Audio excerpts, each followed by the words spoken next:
that being said, what are we talking about today? Today, our topic is when love turns deadly. Oh my goodness, when love turns deadly.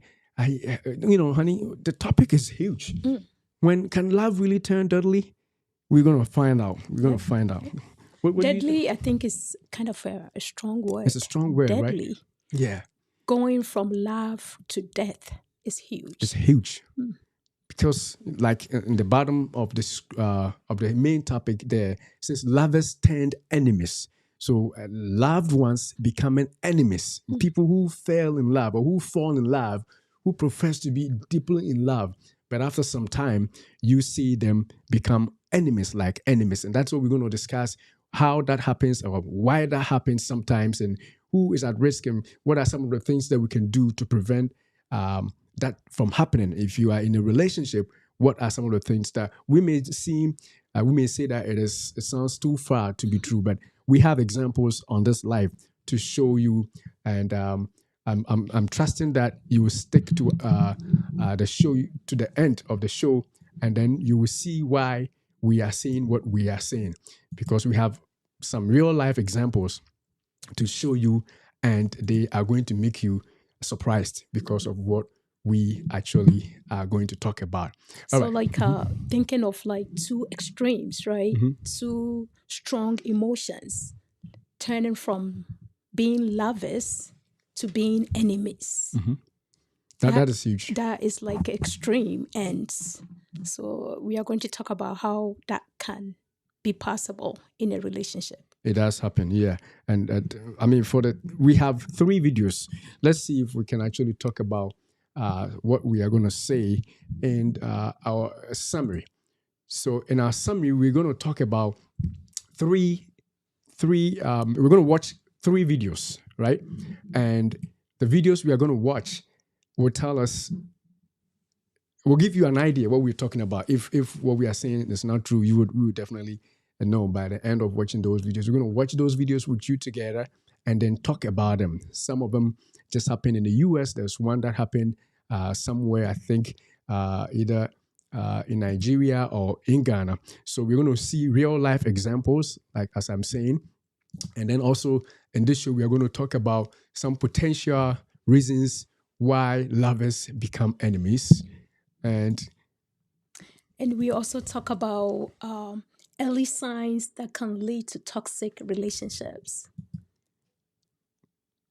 And then we can also talk about what we can do to prevent this from happening. If you are in a relationship, or if you see somebody in a relationship that you care about, what are some of the things that you can help them to do? I'm hoping that you are in a relationship of some sort. And so what are some of the things that you can also do to prevent this from happening, from being a lover to being an enemy and having deadly consequences? That's what we're going to do. So with that being said, I want us to watch these videos, the 3 videos that we have here for you to watch. The first one is, they may not be in the order, but at least we're going to watch a video about a woman who kills boyfriend for cheating. That happened in the United States. My goodness. My goodness. Boyfriend, this is not even a husband or anything that serious, but a woman has killed their boyfriend because they cheated, right? And then And the second one, we are going to talk about husband who pulled down beautiful building, very nice building on the wife's land, just to destroy the building because the land belongs to the woman. My goodness, my goodness, my goodness. And then the next one, we're also going to talk about a dentist who poisoned, oh my goodness, who poisoned the wife to death using a poison called arsenic. And these stories are very fairly new. They are not like crazy old stories. These are happening. If you Google right now, or if you follow the news, you see these stories. So as a matter of fact, some of the videos we're going to show you are news clips that we got from some channels. So we are going to be quiet. We just want you to watch and listen carefully to these videos. We're going to do them one at a time. We'll talk about it a little bit, and then after that, we'll regroup and talk throughout the entire rest of the video about how to avoid it, what are some of the signs, and all those things that we alluded to. So Give me a minute while I load that video right now.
All right, so now I think you saw the video with us. We're going to talk about this right quick, and then we'll go to the next video.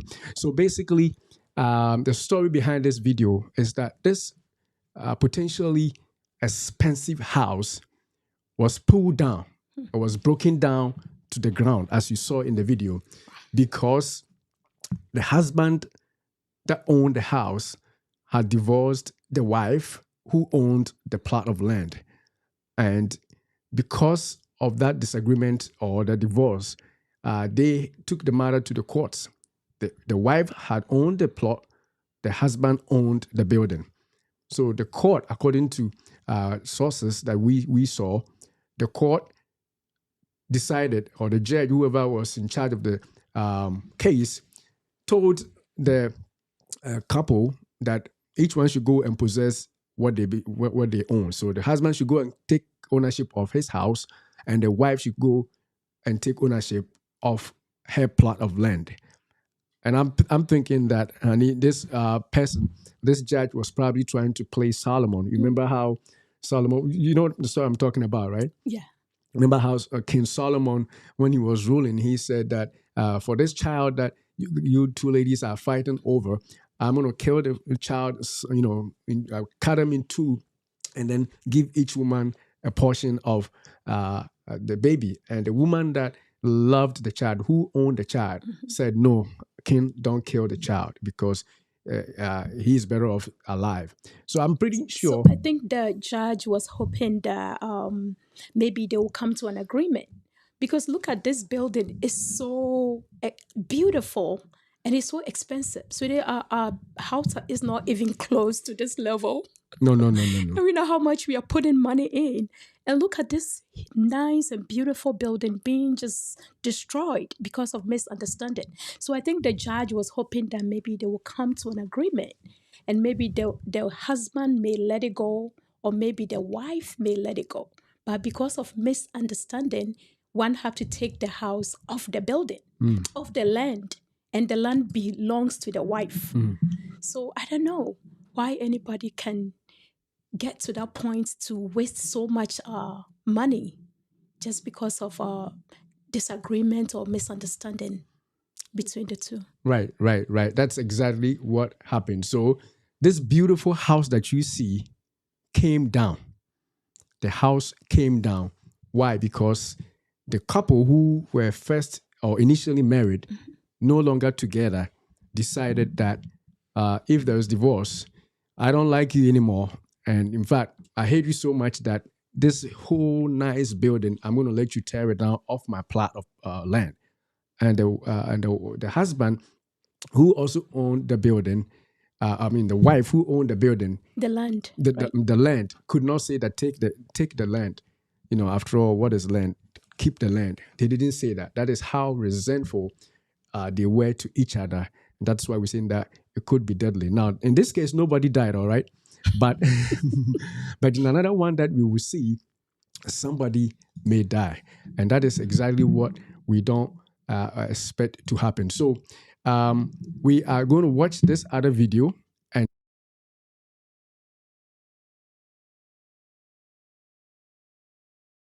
1 month from now, on April 10th, a woman named Sarah Boone will go on trial for allegedly zipping her boyfriend into a suitcase back in 2020. She recorded his pleas for help and then let him die. We're going to show you this video, the video of the recording. Keep an eye on the suitcase. Very, very disturbing to watch. Take a look.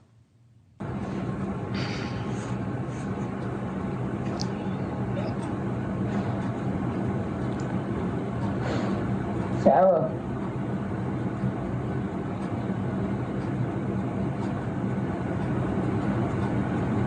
For everything you've done to me. Sarah. For everything you've done to me. Sarah. You. Sarah. You. Sarah. Stupid. Sarah. That's my name. Don't wear it up. Sarah. I can't breathe, babe. Seriously. Yeah, that's when you do when you choke me. Sarah. Sarah.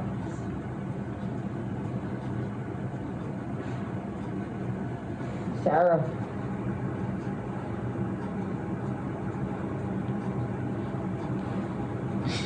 Sarah, I can't breathe, babe. That's on you. Sarah, I can't breathe. It's on you. Sarah.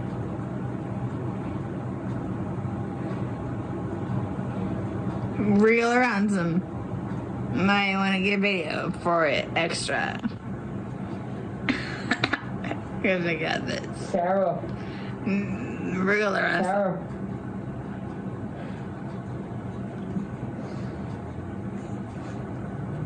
Sarah, I can't breathe, babe. Oh. That's what I feel like when you ching on me. Sarah. You. Can't breathe, Sarah. Yeah. You should probably shut the Sarah. Shh. I mean, I don't even know what to say coming out of that. You know, the man was apparently dying inside the suitcase there, and she was just recording the entire thing, and you know, not doing anything as he continued to repeat her name. Not until the following afternoon did Boone call 911. This was in Winter Park, Florida, and tell dispatchers that Jorge Torres Jr. Was dead. Here is what she told the authorities when they arrived.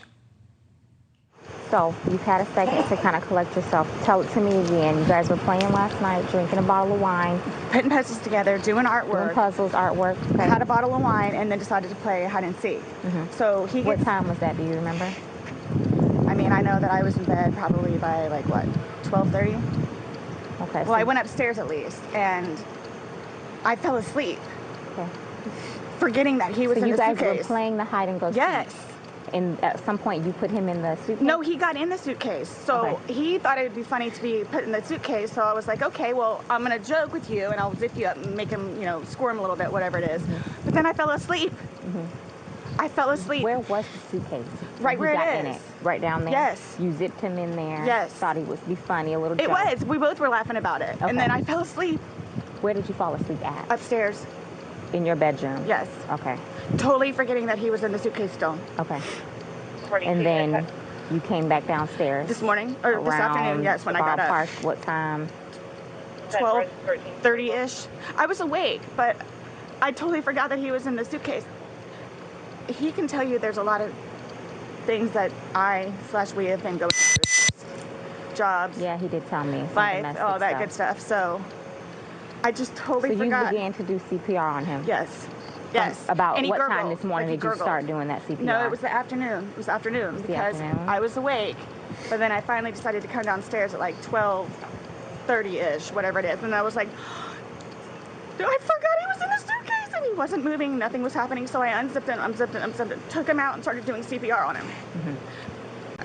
He was on his way over here. I called you when he got here. Once he got here, you called us? Yes. Okay. And it, like, air was coming out, and he was gurgling, but I could just tell by looking at him. But you knew how to do CPR. You were doing that on your own? Yes. Okay. And then All the right. person that was on the phone with me also, I counted with him doing. And he's got no medical. He doesn't take any I medication. don't know. Like, I don't know medical wise. Like, what I know he doesn't take any medications whatsoever. Okay. The only thing, like I said, I don't know if alcohol had something to do with it, but we had a bottle of wine. Okay. All right. I want you to sit back down because I don't want Can you. I have one more sip of water, please? Yeah, go. That is dangerous. That is really sad. That is really It's sad. really sad. So they used to be lovers, and all of a sudden, she was really enjoying the pain of the partner. So how can somebody that you have loved before, you tend to hate and become so resentful to such a person to the point of death? I cannot believe it. I each time I watch it, I am still almost to the point of crying. I mean, for this person to just look and watch this man die, and this is a man that has shared bed with this woman. They are calling them boyfriend and girlfriend relationship, and you watch somebody die when they are yelling out their name and telling them they cannot breathe, and yet you continue to let them live like that and die. And then you make up all those stories. So when we say that lovers can turn into deadly enemies, that's what we mean. This is what we mean. The first one, no life was involved. But I tell you what, I'm pretty sure that the man who tore down his building, he has gone to the point that looks like he's dead, because who would do that? And yet he did it. And this is a similar case right here that we are seeing. And if you listen to the woman, he said that's what you get for cheating. So like she's trying to get back to the man. She's trying definitely to get back at him. And it is a sad case. Very, very sad. Very, very sad. But that's not the end. We also have another one that we want to show. And then after that, we will discuss in general what happens. So let's see what this other one is, and then we will talk about it in a sec. Trading his scrubs for an orange jumpsuit on Thursday, Dr. James Craig, formally charged with first-degree murder. Prosecutors say he's responsible for his wife's heinous, complex, and calculated killing. With 2 of his 6 children in court, the 45-year-old did not enter a plea, though investigators have already built an extensive case against him. I also have a very strong philosophy that a happy team makes happy patients. Police believe the Colorado dentist turned defendant spiked his wife Angela's protein shakes with poison, leading to her death on Saturday. In this 52-page affidavit, investigators show Craig's search history included how many grams of pure arsenic will kill a human and top 5 undetectable poisons that show no signs of foul play. Police say an Amazon order of arsenic was delivered to his house on March 4th. 2 days later, Angela Craig was admitted to the hospital, experiencing symptoms consistent with arsenic poisoning. She was released later that day, but was hospitalized 2 more times before being admitted to the ICU last Wednesday. According to the affidavit, in the days before her death, she texted her husband, "I feel drugged." His response, "Given our history, I know that must be triggering. Just for the record, I didn't drug you." Detectives believe the dentist wanted to start a new life with his lover, an orthodontist from Texas, who flew to Colorado as his wife was dying. He told officials Angela Craig had been suicidal, a claim they call a cover-up. If the defendant is the only one in the victim's life who thought she was suicidal, that's not going to look good for the defendant. Now the 43-year-old mother is being remembered as fiercely dedicated to her family, her son saying his mom loved a lot of things but didn't have time for them all. She had 6 children instead. So it means that they've fallen out of love. And I don't know whether they could have done something to save this marriage. But this man has really purpose in his heart to really get rid of the wife. Yep. Because, he has found someone else. All right. So with that, let's talk about some of the early signs. Now, I'm pretty sure those of you who are watching, I need your comments in your everything, because we want to discuss this together. Like I said, this is not something that is normal. We all agree that I'm pretty sure if you're on the live, you're telling me that you will never do that, right? We believe you won't do that. But the sad thing is it is happening. And we don't want it to just happen to anybody. So we're going to see some of the early signs. Maybe your relationship is already heading towards this way, or somebody else you have seen is heading towards this way, but you don't know. It only becomes news when it is culminated in a deadly action.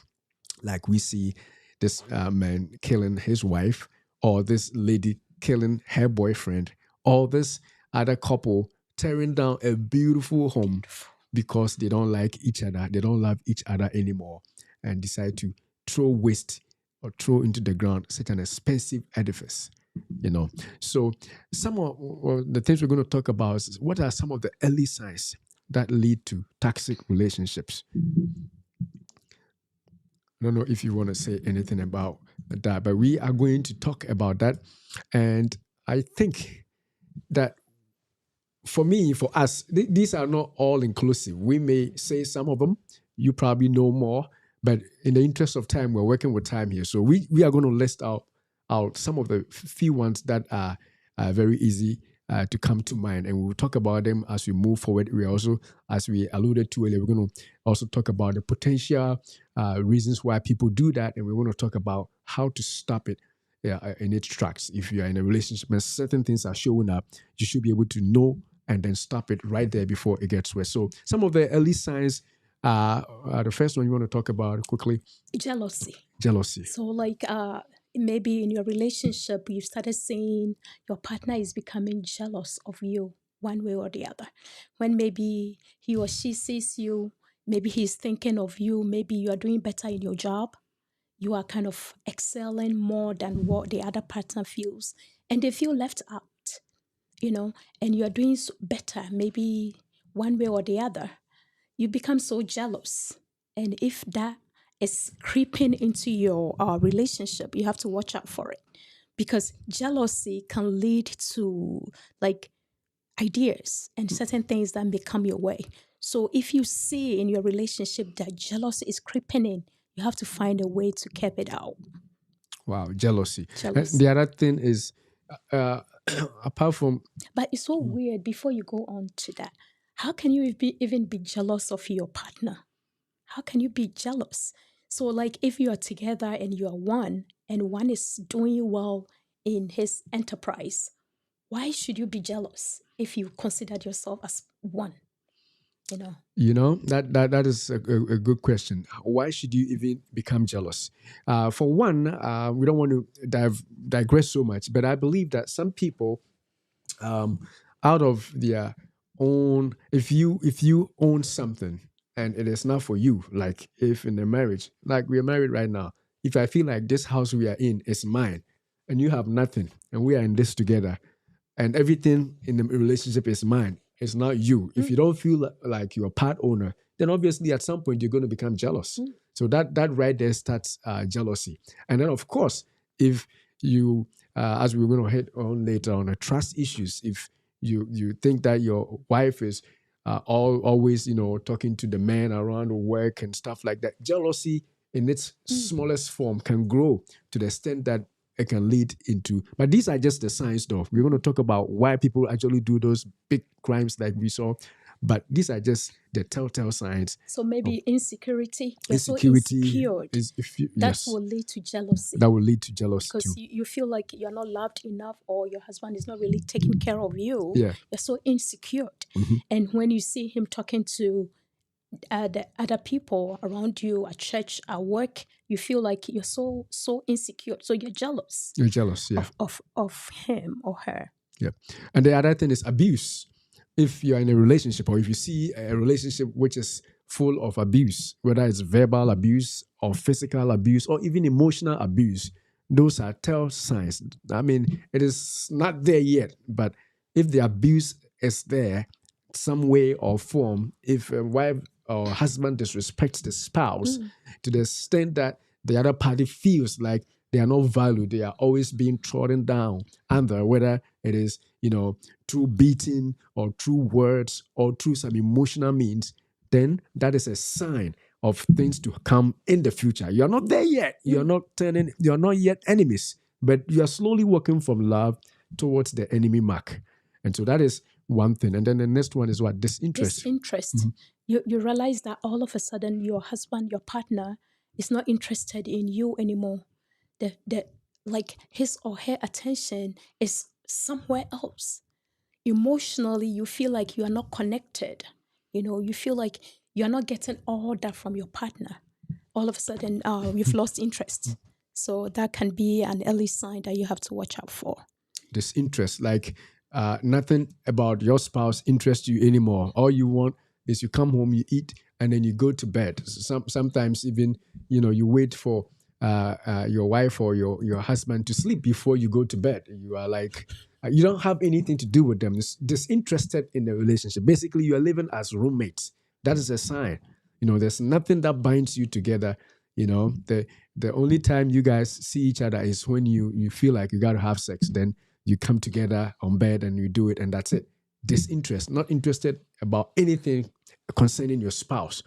That again is a sign. It's not it yet. You haven't turned to be an enemy yet. You are still in love. You still love the person, but slowly this interest is eroding your love. And then the next one is cheating. Cheating. You feel like your partner maybe has cheated on you. So that is an early sign that can lead to resentment and that can lead to something deadly. So if your partner is a cheater or has cheated before, then there is something that you have to do about it. And the person, maybe when it comes to money, you feel like you're being cheated. You feel like the person is hoarding everything. Maybe you have bank account. The partner may keep all the money and spend your money. You feel like you're being cheated. So that can lead to resentment, and that can lead to other things. Definitely cheating. If you feel cheated in this way, the person who is cheating you may not be the one who is thinking that they don't love, but the person who feels cheated is the one that feels like they don't have the love anymore. And so any actions that may be taken by that person. The person who is doing the cheating may not even know that it's hurting the other person. So slowly again, the one who feels cheated becomes slowly removed from love towards the line of enemy. Hatred. So love slowly turns into hate, and then you eventually become an enemy. Again, this is just a sign you are not there yet. And the next one is narcissism. And this one is a huge word, but really what it means is that full of yourself. Everything is about me. Your spouse or your husband or your wife or your boyfriend or your girlfriend, everything is about me. If it comes to doing well, it's got to be me. If it comes to dressing good, it's got to be me. If it comes to making money, it's got to be me. If it comes to helping the family, it's got to be me. Everything is about you. Everything. Your well-being supersedes everybody else. Nobody's well-being matters. It is all about you. Small fact, sometimes even the children don't matter. It is just you. You want to excel. You want to go to school. You want to get the degrees. You want to get the best jobs, forgetting about whatever the other party may also want. So that is narcissism, and I call it all about you. Self-centeredness. Good. That's another word. Being self-centered, just looking up for only your good and not the good of the other people or the other person in your relationship, even including the children. All about you. That is a sign that you're moving from love towards the journey of hate and eventually an enemy. You want to talk about the last one? The last one we want to talk about is secrecy. You try to hide certain things. Maybe when your husband or your partner is coming, you close your laptop. You're hiding stuff. You live in secret, like try to hide things. How much you make sure that you've opened a secret bank account and you're putting money in there. You are sending money without the other partner knowing. You are living in secrecy. So if you do that, that is a sign that this relationship can be toxic later on in life. Toxic. Later on. It's a beginning, right? It's the beginning. And then let's move on to the next item we want to talk about. What are the potential reasons? Now we're coming to the reasons proper. Now we're coming to why people some of the reasons why people actually like the videos we saw, people kill. I mean, there's this young woman. I don't know how he got the young man into the suitcase, but I'm pretty sure he drank him a little bit. He gave him something to drink, and then told him to go in the suitcase. And then once he was in there, he zipped it up and watched and recorded him die. I think she lied by saying that they were doing hide and seek. Yes. So how can you do hide and seek in a house? You put yourself in a suitcase and then zip and yourself zip out. yourself. That is not It true. doesn't work out. It doesn't work like that. So I'm from my own perspective, I think that she allegedly drank the man, gave him something to drink and talked him into going there. And then once he was in there, she zipped it up. But the key is, these are some of the potential reasons why people do that, and like also in the dentist case, good career, making the money, and yet because of cheating, because of another woman, tried and actually did succeed in poisoning a wife who had 6 of his kids. My goodness. I'm thinking sometimes because of maybe the laws and stuff like that. Because the worst you can do is to let her go. Why do you want to kill her? Why do you want to kill her? But maybe because of the laws that we have in this land, maybe he's thinking that the woman is going to take a whole lot from him. Take a lot of money from him. I'll tell you what. She has like 6 kids, right? I don't know if I think Colorado has the death penalty. Now, not only did you lose the woman, you may potentially also lose your life. Your life. By thinking that the woman would take everything. If you had let her live, you probably would. With a career as a dentist, what else do you need? You start your practice. If you lose everything, you start from the ground up. Just like you began, you can get somewhere again. And even if you don't have a career such as that, even if you are poor, you got to think about other means of solving problems than to kill your wife just because of what laws may be governing your area. But we don't want to get ahead of ourselves. We will come back to some of the reasons why, some of the things that we can do to prevent that from happening. So we said that potential reasons, again, jealousy. We don't want to talk much about jealousy again, but when people are continuously jealous, they do not see their wife or their spouse's success as their own, then they can go to the extent of being so jealous that they would want that person gone so that the attention will come to them. And that has happened, and it happens.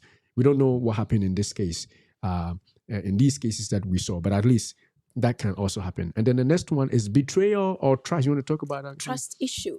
So like if you feel so betrayed in the relationship, like you didn't get what you bargained for. You are going in and maybe you promised me or the stars and the moons and I got in and it's like, oh, I lie bad. Or whatever you promised your partner is not being realized in the relationship. You feel so betrayed. I feel like that shouldn't be even a reason to even become enemies. You can maybe tackle it together.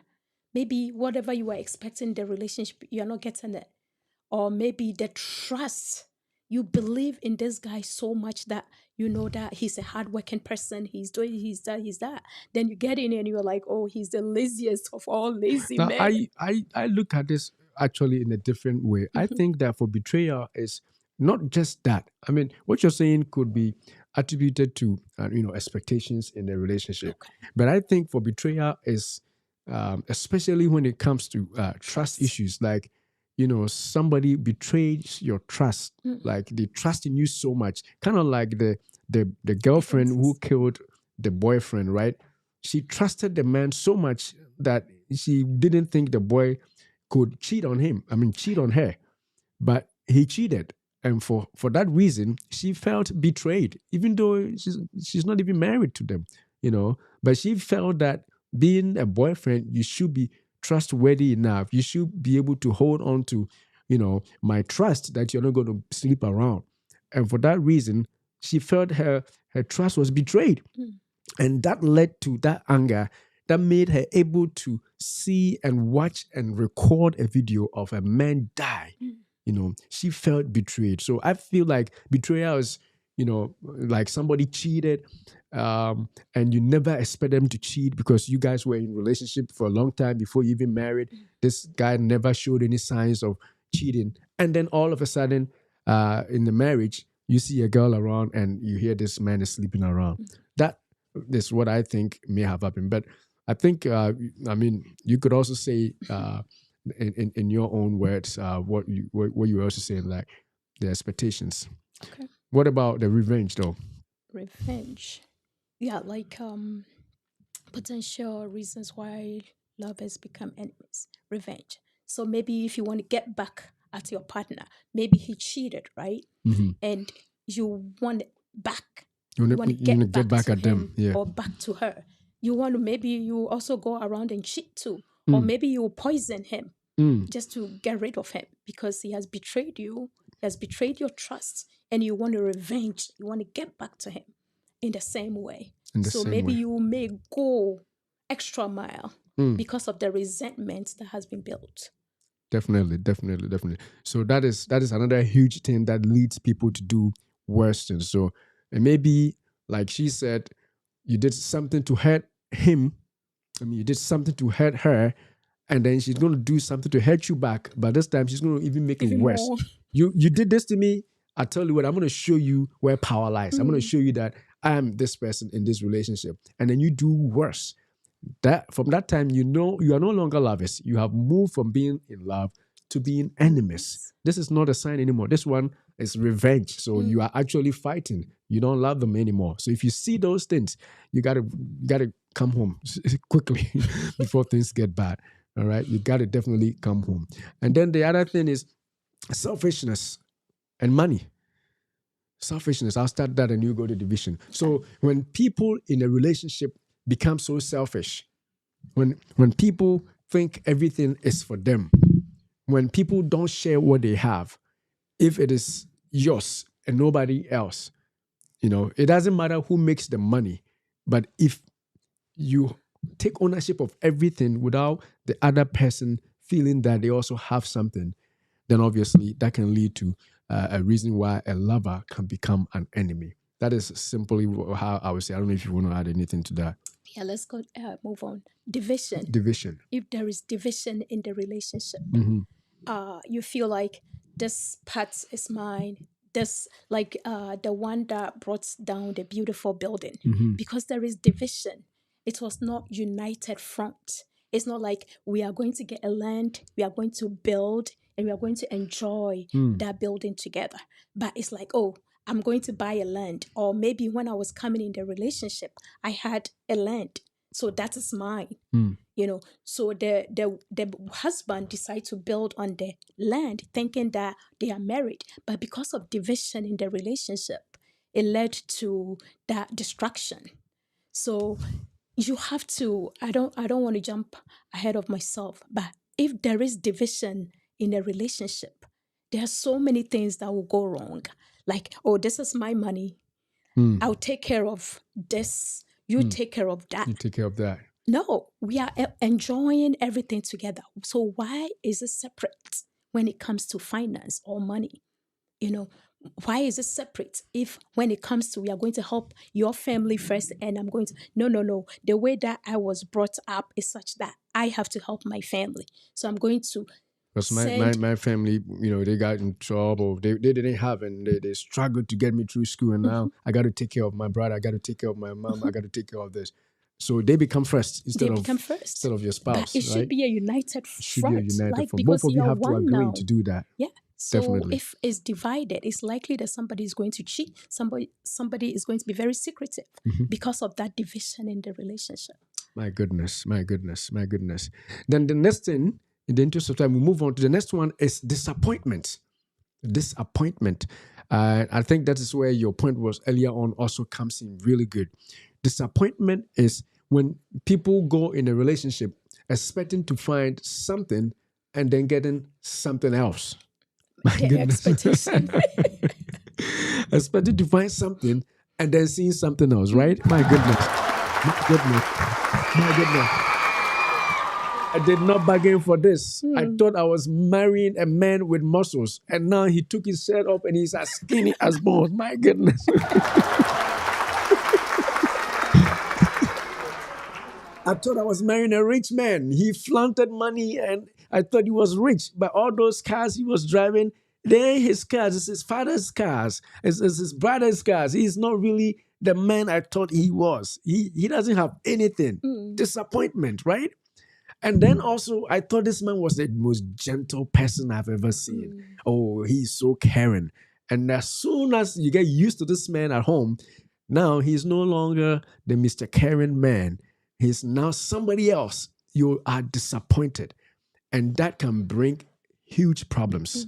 I don't know if you want to add anything, but I can go on and on. Yeah, with a disappointment, maybe some when you are going into a relationship, somebody has a kid somewhere. And they did not tell you that, oh, I had one child before you met me. They hide that from the partner. Then when they came together, all of a sudden another child showed up. My goodness. You know, so that's a huge disappointment. My goodness. Maybe now the person have to act as a stepmom or a stepdad, but they didn't bargain for that. So getting in that relationship is like huge disappointment. And that can lead to maybe having less feelings, and like trust is also broken. My goodness. That is a big thing right there. My goodness. To bring a child and not tell the person. But it's happening. I mean, we're talking as if it is not real. This is stories that have happened and continue to happen. But it may not seem like that to you. But what are the little things that come up in relationship? Disappointment. You know, some people not even being there. A man knows that they are impotent and they don't tell the person that they are going to marry. And boom, after the wedding, things don't happen. And then a whole lot of things begin to happen. Now, if you're a woman in this man's shoe, you know, glamorously showing your wedding and everything, and you are not careful, you may try and poison this man to go slowly so that you...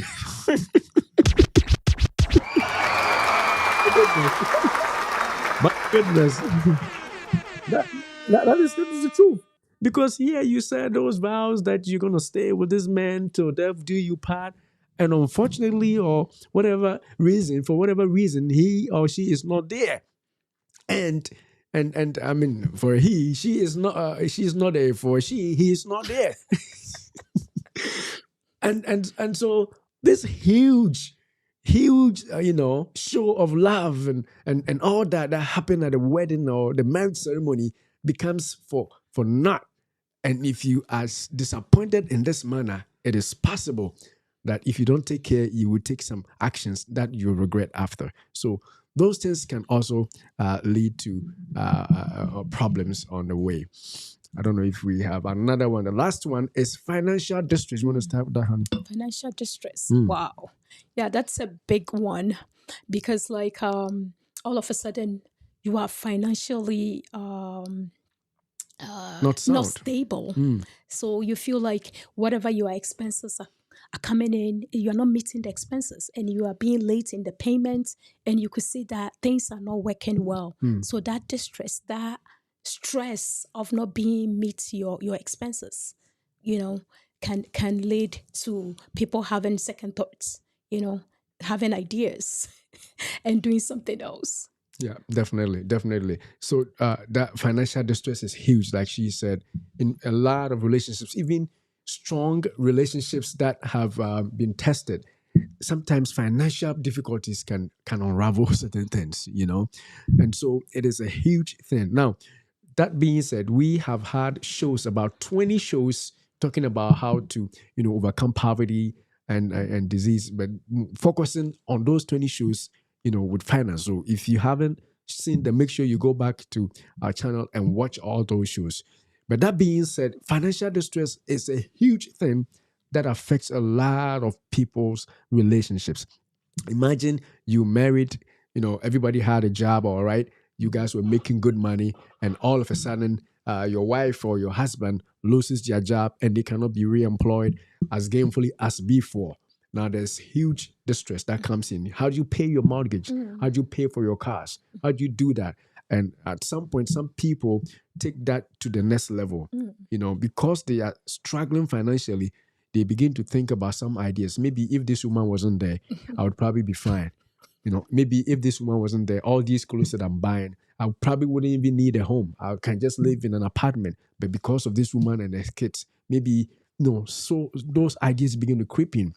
And if you act on them, you are not only living your position as a lover, you are gradually becoming an enemy of this woman because of your problems with finances. And that is where we are seeing that these things are potential things that can make somebody kill, just like we saw in those videos that we saw earlier. So financial distress is huge.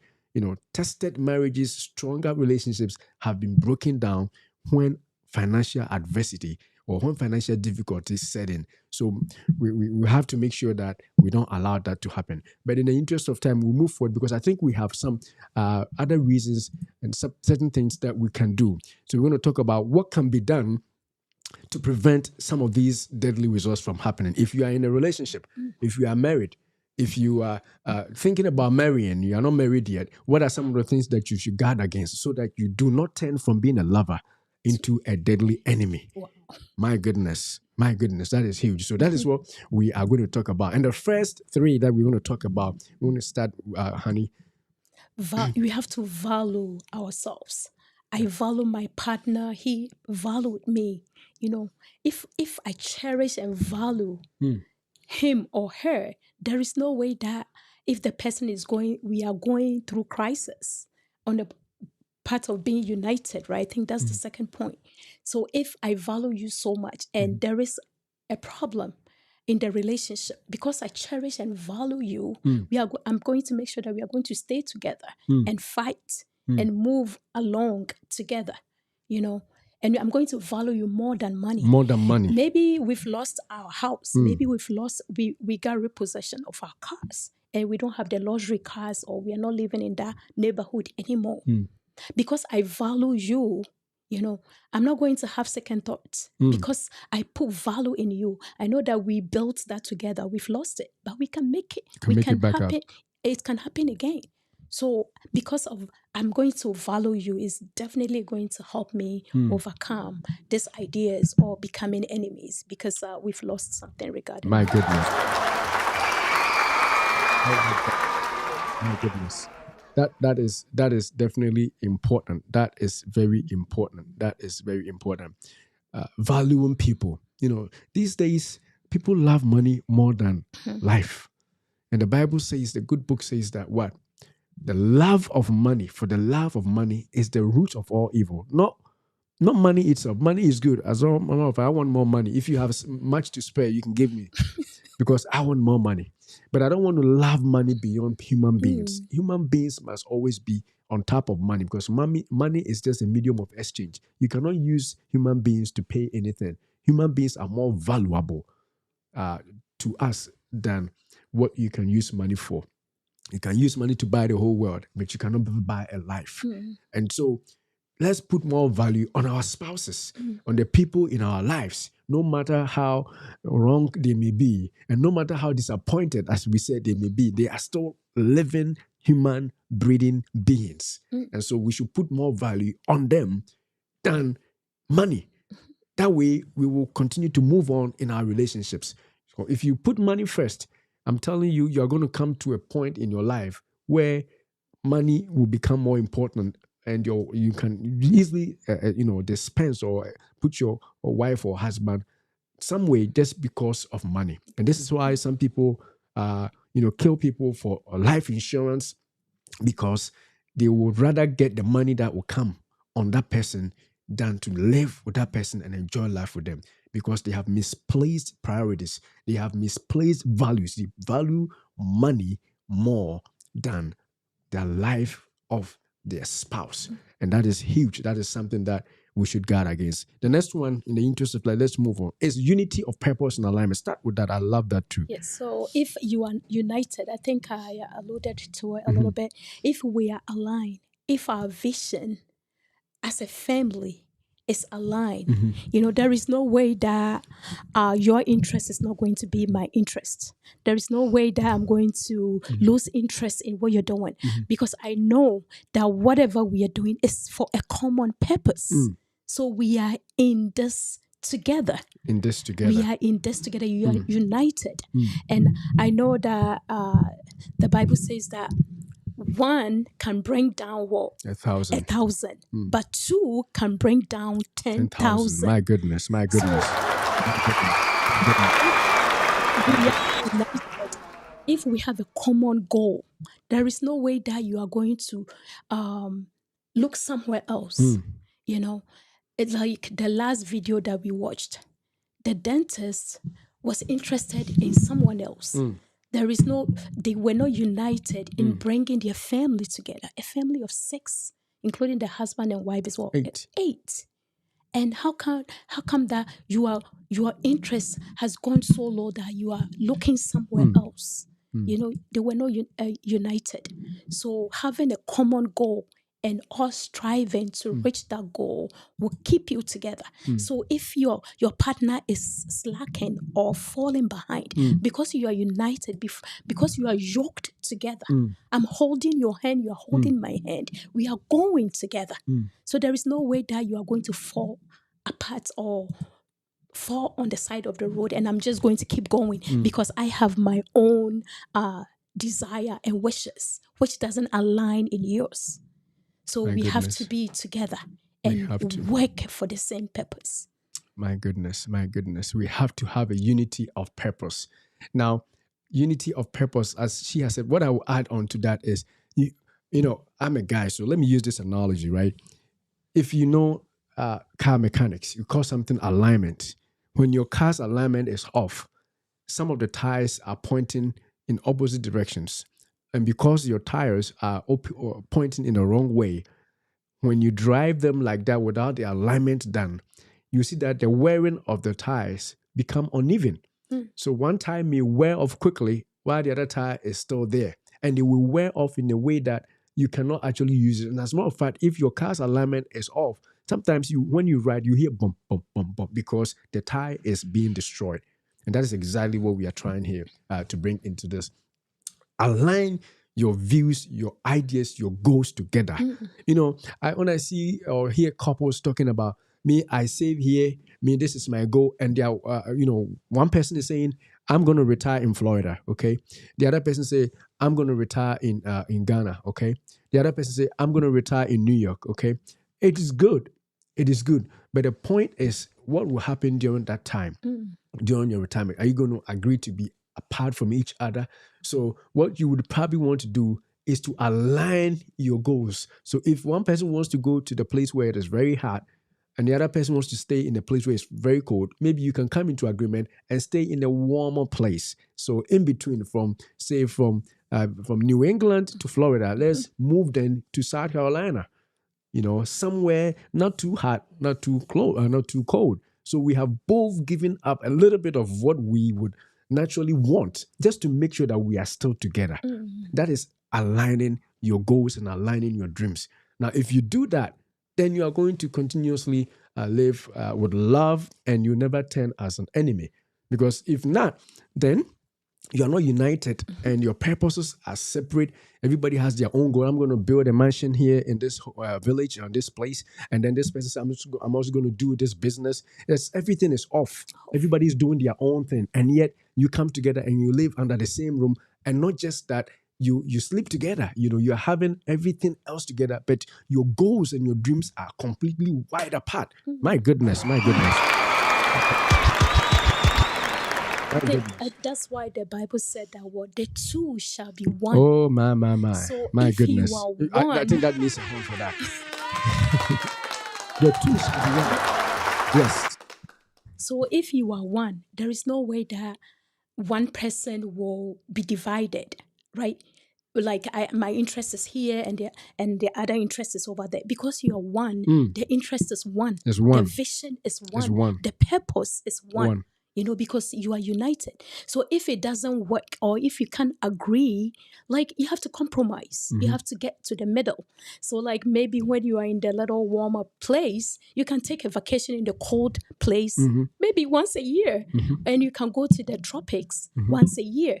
And at least you are getting each other's interest and desires.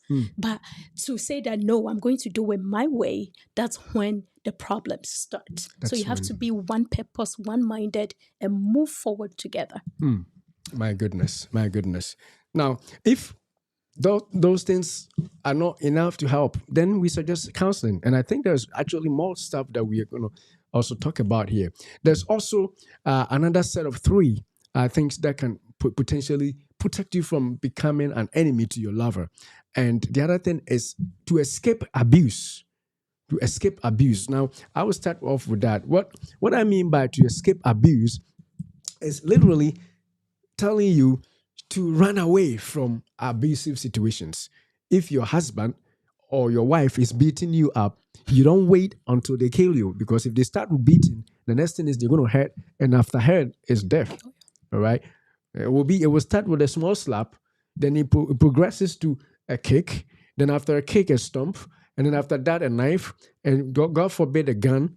And then if they don't do that, like in the dentist, doing it, smartly, as if, I don't want to think he wasn't smart enough, but trying to poison this person, all because of what? All because you have another woman out. in you want out. So get counseling. If there is an abusive situation, get out. For counseling, it's good for the beginning, but if you repeat, escape abuse. As my mother would say, Margaret Assembly would say that portion, they will give you the permission to divorce. The pastors will allow you to divorce because they don't want any woman to die because of beating or poisoning, or for that matter, any sort of abuse. So that is that one. You want to add more? We should go. Let's go on. The next one is what? To earn and give trust. In order to stay lovers and not become an enemy, you have to earn and give trust. We always talk about trust, but we forget about the fact that trust is earned. Yeah. Trust is earned. Especially if you cheat, if you're not trustworthy, or there are things that you do. Maybe you stay on your computer and do certain things, and maybe your wife or your husband caught you doing it. And you've lost that trust. You have to earn it. You have to earn it back. It's not automatic, right? So if you go out and you are not coming back home right away, the best thing you can do is like, oh honey, it's going to take a little bit because I'm doing grocery, I'm doing something before I get home. So after doing that over and over, then you are earning the trust back.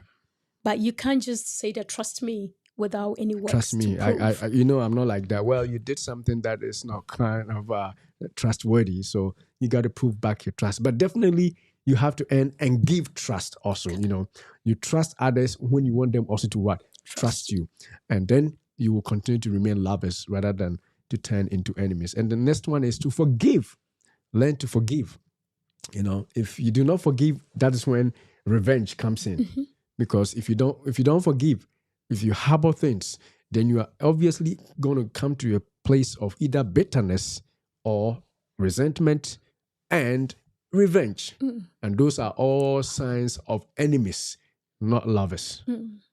Not lovers.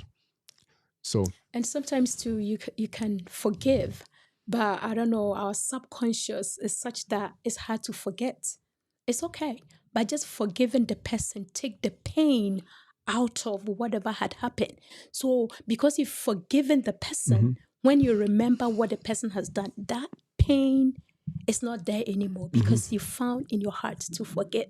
So we are not perfect. Nobody is perfect, and nobody has married an angel. We are all humans. We are all human. So we it's like the tendency of us hurting or offending one another is very high. But we have to learn to forgive. We don't want to hoard all the bad things that your partner has done against you.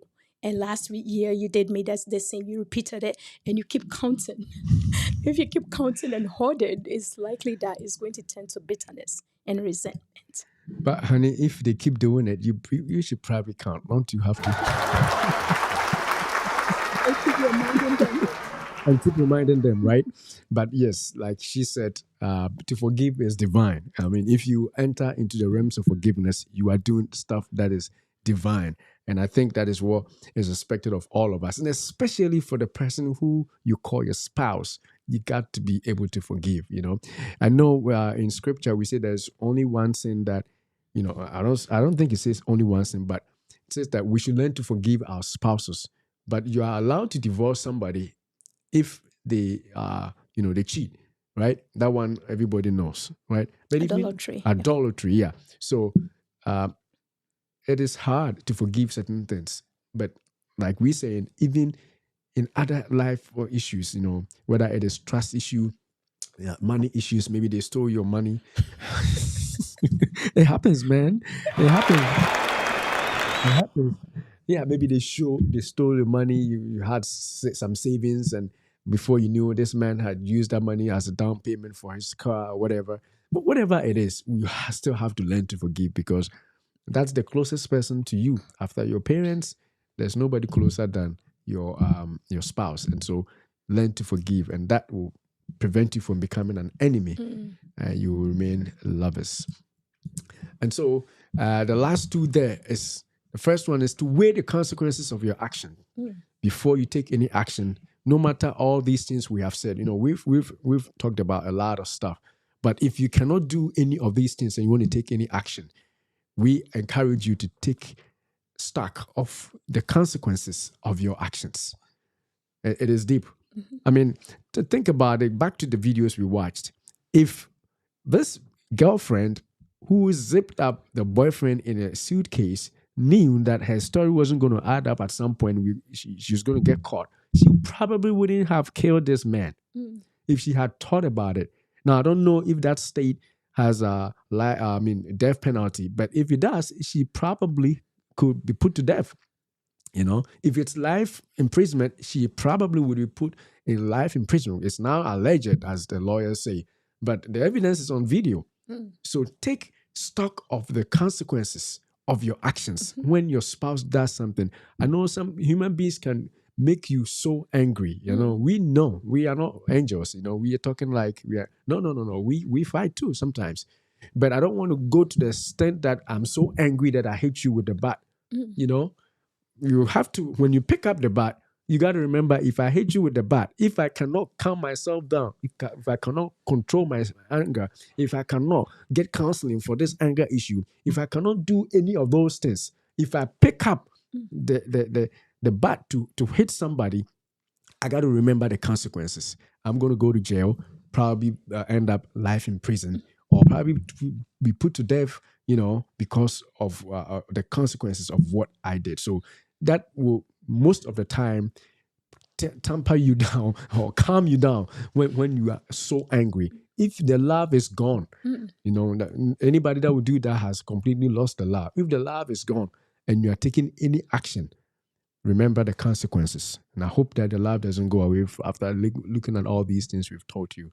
And honey, if you want to add something or go to the divorce, it's up to you. So like if you get to that point that you feel like they have broken the trust to the point that they've crossed the line, and you can't find in your heart to forgive and forget, and you have become so resentful, and like you've hated the partner to the point of killing, then the best thing is what? Just divorce or separate. Because it's better you do that than to stay in the relationship and thinking that you're going to be outsmart the other person by killing them secretly. And when you are found, definitely you are going to go to jail too. And even if you are not caught, it's likely that the guilt that will stay with you will be so heavy on you to a point that you may never ever be happy again in your life. So the best thing is like you can walk.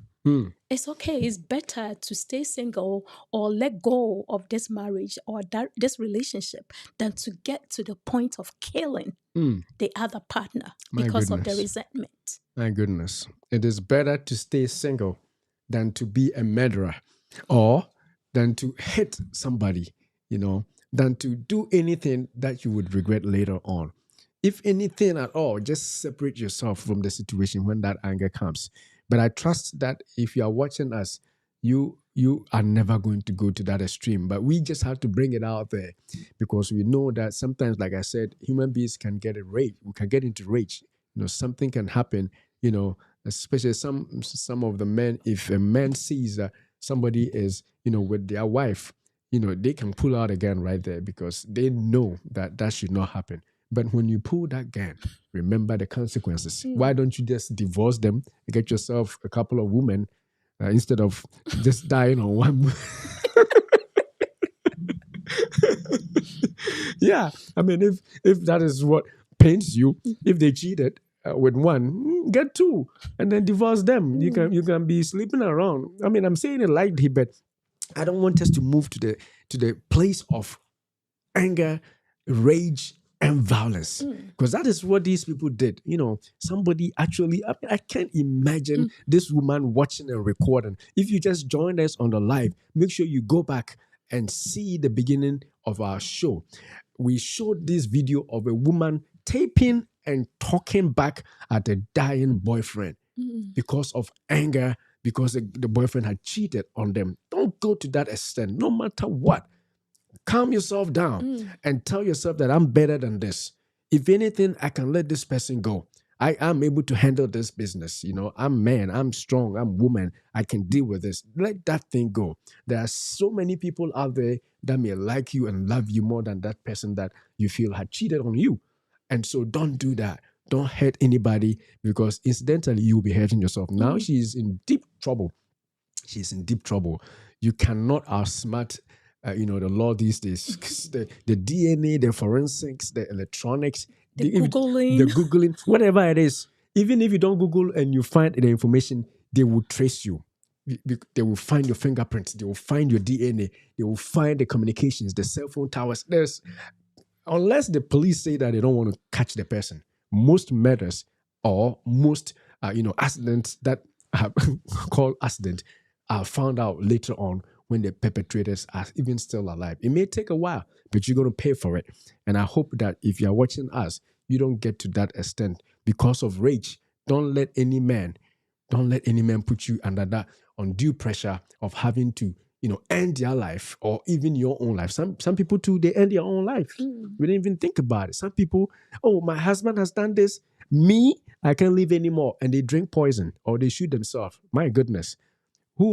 If your husband or wife could not do the right thing, you got to live to do the right thing. You don't do the worst thing because they did the wrong thing and they're enjoying themselves and you're going to die for that. No, Christ died for you. You don't need to die for them again.